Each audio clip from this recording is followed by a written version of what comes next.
Hi, this is Clarence Moye with Awards Daily here with Richa Moorjani, who is part of the fantastic ensemble of FX's Fargo Year 5. Richa, it's very nice to meet you. You too. Thank you so much for having this chat with me.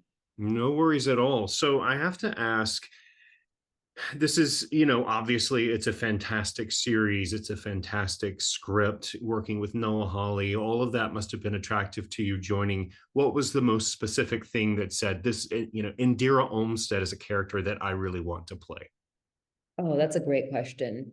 I actually coming into it when I got the audition had never seen Fargo before. Mhm. So when I got the audition, I watched the movie, I watched as much as I could of the series, and I fell in love with the world immediately. However, when I got the script for, I think I got the first two scripts maybe. I was so drawn to Indira's character. I felt like obviously we are worlds apart. I don't have a Minnesota accent. I don't work in law enforcement. Um, but I just felt such a connection to her. And I actually wrote Noah a letter after I think I my first audition, or I had a meeting with him after that. And I wrote him a letter telling him that he had to cast me. What did the letter say? I just, well, first of all, I told him how meaningful it was that he had specifically written this character as an Indian woman, Mhm. an Indian American woman, and it could have been written for anybody to play. And it's such an iconic character, this female cop that has forever, defined the Fargo world. We've always had these leading female cops, but we've never seen somebody who was actually the first woman of color was Indira, but even more specifically, she was Indian.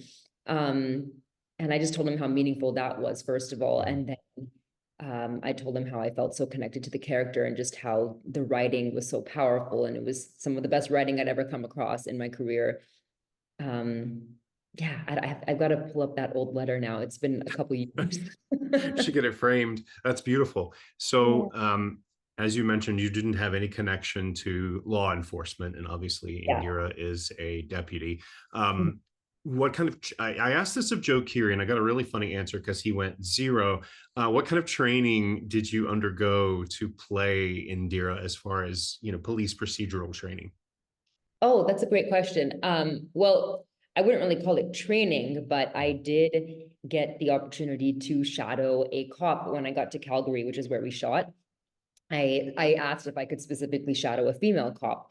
I really wanted to shadow someone who was a woman of color just for that really specific experience, but I got to shadow this awesome cop who was actually related to one of our first ADs. And that was such a valuable experience for me because obviously I had never had any experience learning from a cop or working with a cop. And yeah, it was only one shift, but that one shift stayed with me throughout the entire shooting of the season. And I took so many notes while I was with her. And I even told her after that I used a lot of her when building the character. That's great. Yeah, because she has capability, she has capacity for this. Gator doesn't, right? He doesn't need, he needs to look like a child almost playing grown up, but she endeavors to be strong. She endeavors for greatness in this capacity. Yeah, I mean, I think in many ways, law enforcement was her dream job. Mhm. And, it's actually something that I learned by speaking with the cop I shadowed. And I also had a chance to chat with a few other cops on the phone that were all through connections. And, a lot of them kind of said the same thing that you go into it thinking one thing. And sometimes it is that, but also, you know, you go into something thinking it's going to be one thing and then you see that there's a whole lot of other things and it can change your perspective and really affect how you do the work. So I forgot what I was even talking about just now, but yeah, that's what I wanted to say. Um, so you mentioned you had not seen the film, then you watched the film, onboarding onto the series or auditioning for it. Yeah. I do think of the female cops that have been within this series, this character has the most direct ties, I feel, to the original Marge Gunderson, played by Frances McDormand. Yeah. Um, just such a, not that everyone else didn't, but there was just something else extra. I can't even put my finger on it, but it just feels extra there, that there's this extra drive for decency. Just, did you feel that connection too when you were performing it?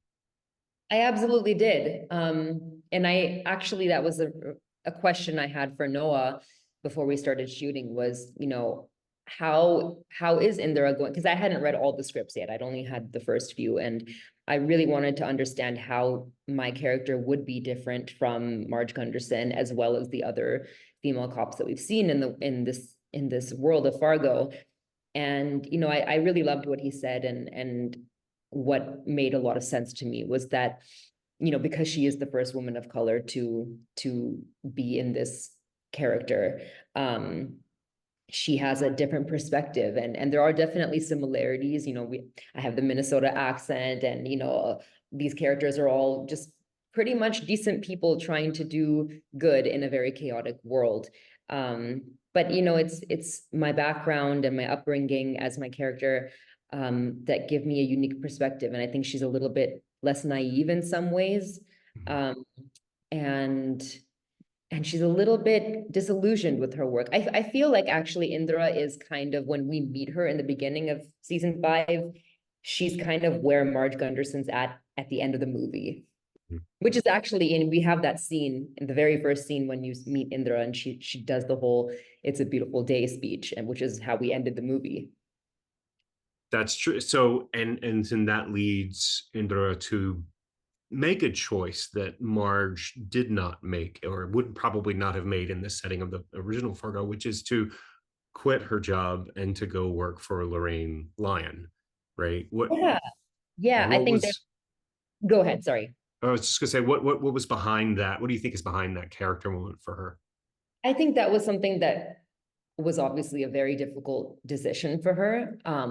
I felt like it was a difficult decision for me as the actor playing her, because I really did a lot of homework with Indra, and I really felt like she was somebody who, this was her dream job, and then she really went into it wanting to serve and protect. That's always been her mission, and that's what drives her character, is to serve and to protect.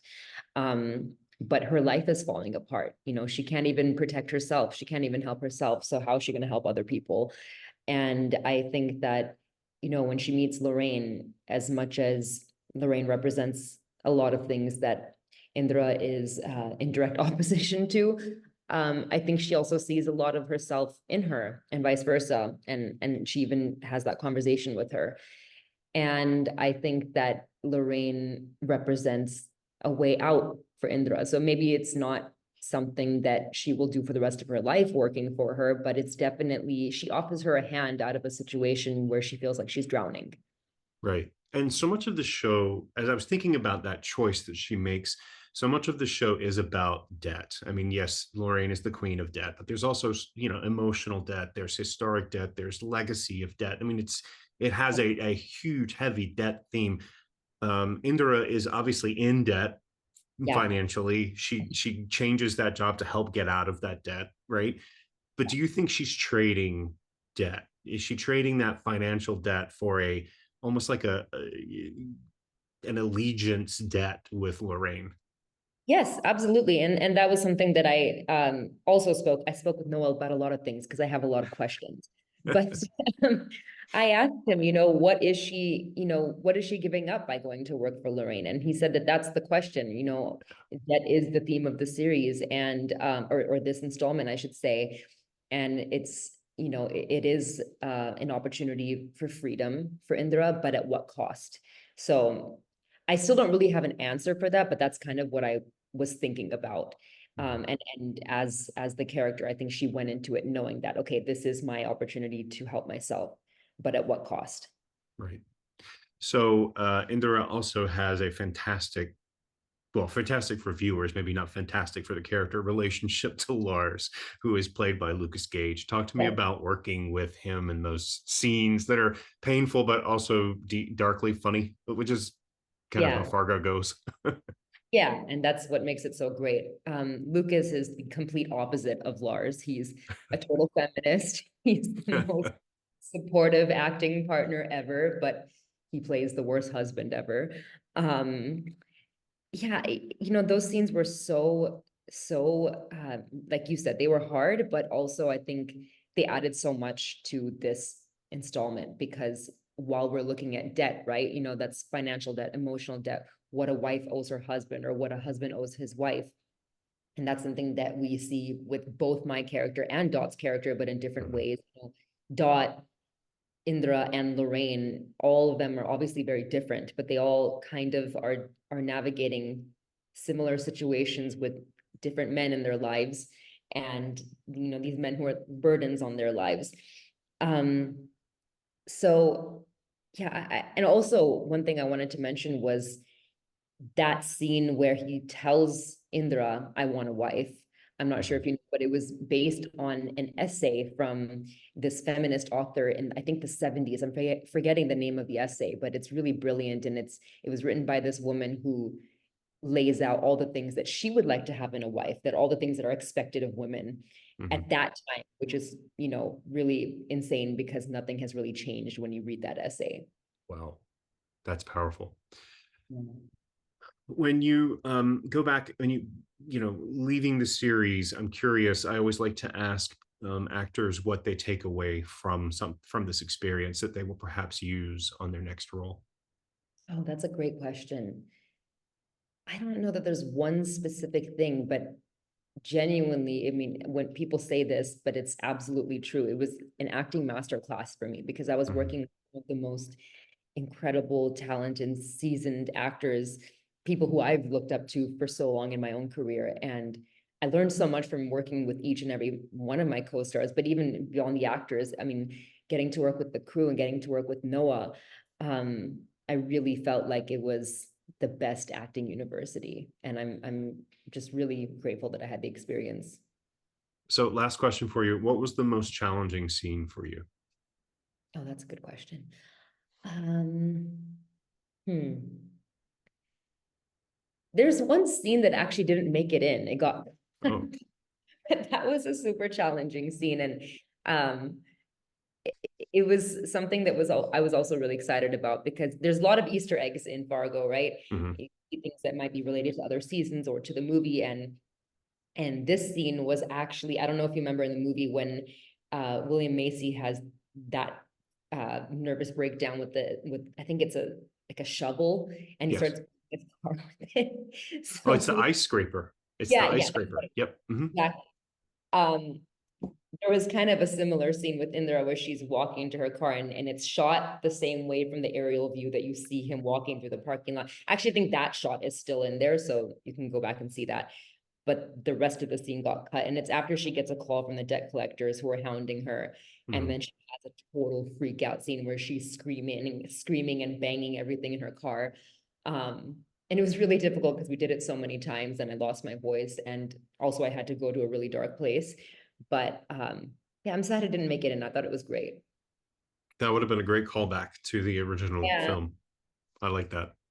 Well, Richa, thank you so much for the time today. Great performance. I wish the best of luck for you and the team in the Emmy season ahead. Thank you so much. It was so wonderful chatting with you. Thank you. Bye bye.